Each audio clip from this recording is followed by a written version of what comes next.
Hey guys, I'll cut straight to the chase. I'm guessing that if you clicked on this video, you know what it feels like to be overwhelmed. I'm going to talk about my recent example of feeling overwhelmed, my solutions to combat that feeling of being overwhelmed, and also what to do if you kind of go off-piste or stray from the path. Just like everyone else, I get that sense of being overwhelmed almost all the time. And this is a common feeling that I experience. But just because it's common doesn't mean that I want to continue to experience this like for the rest of my life. My recent example of feeling overwhelmed is when I recently moved to Paris. This is a behemoth of a task, and when I was looking at this process of moving country, immediately I felt that all too common feeling of feeling overwhelmed. I always used to be someone who would want to have all their ducks lined up in a row and have everything kind of categorized in an Excel document before I made any actionable steps. I thought that by having things laid out clearly, it would help me. But in reality, it only delayed the process, and it was kind of like a false start to getting things done. There's a great phrase out there, or a cliche if you want to call it that, which is life happens while you're making other plans. And cliches are cliches because they're true, right?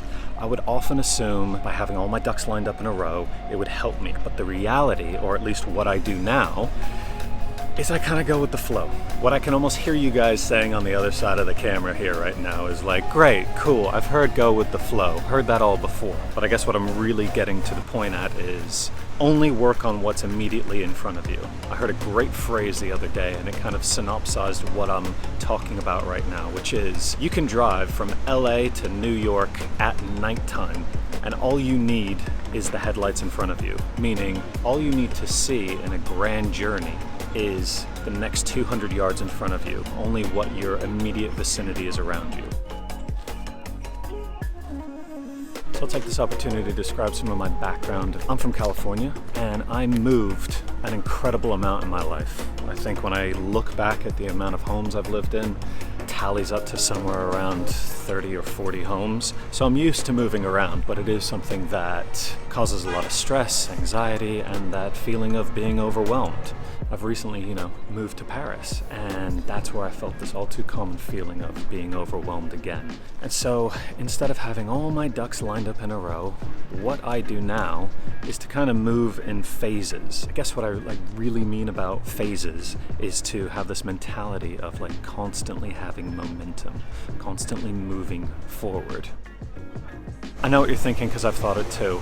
I don't know which direction to move in. What I've come to realize is momentum in any direction is good, because just like a bike or a motorcycle, momentum corrects itself. Momentum gets you balanced again. You gotta keep this mentality of okay, it doesn't matter which direction I move in, any direction is better than standing still. Do not stand still, always keep moving forward. I have no idea where I am, but I've just wandered on this unbelievably beautiful park right in front of the Pont Neuf here in Paris. This place is absolutely gorgeous.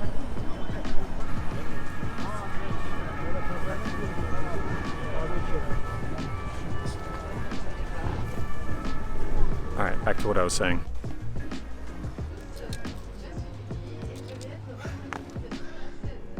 So you're probably thinking, what's the best direction to go? I have no idea what my first steps are. Go with your intuition, go with your gut, and don't overanalyze it too much. Don't kill yourself on trying to figure out what the next steps are. Actions override thinking, right? That's what worked for me. And I hated this mental mindset of almost being stuck in my head, overanalyzing, not knowing where to go, what to do next. Just picking something and going with that as a first step, even if it felt 50% right, was the best action for me. I read a great book recently by Ryan Holiday called The Object is the Way. And it's a stoic mindset, but also incredibly powerful in that if you look at your life and there's things that you're pushing aside, the objects in your life, the things to get over, those are the directions in which you should move. Move in the direction of uncertainty. Move in the direction of being uncomfortable. I'm busting my ass making this video. It's so hot out here. Flannel was a bad choice. When it came to moving to Paris, I had to take this whole thing in phases, right? And it's kind of like in a 3-phase setup. When I was living in London, I couldn't think about what arrondissement I wanted to live in Paris. Like, that process, that thought wasn't even in my mind. So I really had to focus on what was immediately in front of me, what did the headlights show just in front of me in this journey throughout the darkness of moving to Paris. The first thing I had to take care of in phase 1 was moving up the flat, finding boxes, and getting everything packed away. Like, that was enough work. That was enough stuff to take care of while I was in London to get shit done. So then phase 2 for me was finding a moving company, finding a van, finding a man in a van, getting a price that fit somewhere within my budget. I was just sending out emails and awaiting quotes. So now we're at the stage where everything's on the van and it's being driven to Paris. I had the great fortune of being able to get on a flight and fly to the south of France where I had family. And one of the best things that you can do in this, way to combat feeling overwhelmed is to give yourself time to reflect.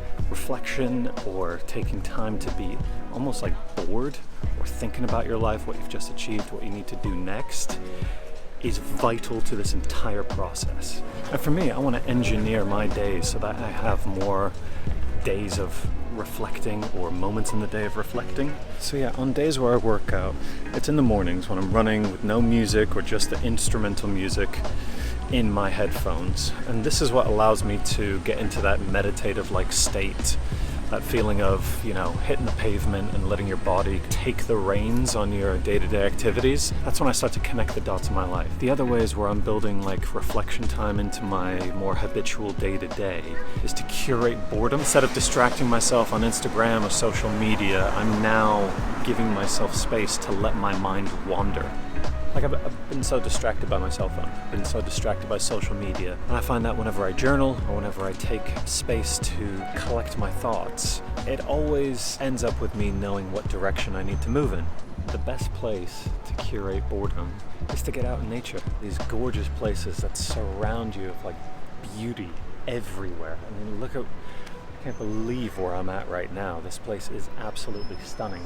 And it's the perfect place to reflect, journal, get your thoughts in line. So then phase 3, right? The last phase here. This was the process of trying to find a flat in Paris. And if you guys haven't seen it, I have another video, which is where I talk about the whole process of navigating the bureaucracy and red tape. So I think it's linked up here. So like I mentioned kind of earlier at the beginning of this video, I've moved a lot in my life. And so whenever I look at a new move, it always kind of brings up this like stressful moments of feeling anxious, feeling overwhelmed. For myself going forward, I'm going to start using the 70% rule. And that's something that I've realized at the end of this whole process of moving to Paris, is that at no point did I ever feel 100% confident in anything I was doing. At most, I felt 70% confident in what I was doing. So because I was using the 70% rule, going with my gut, going with my intuition, making a yes or no decision without having all of the facts, but that allowed me to make fast decisions and increase my momentum.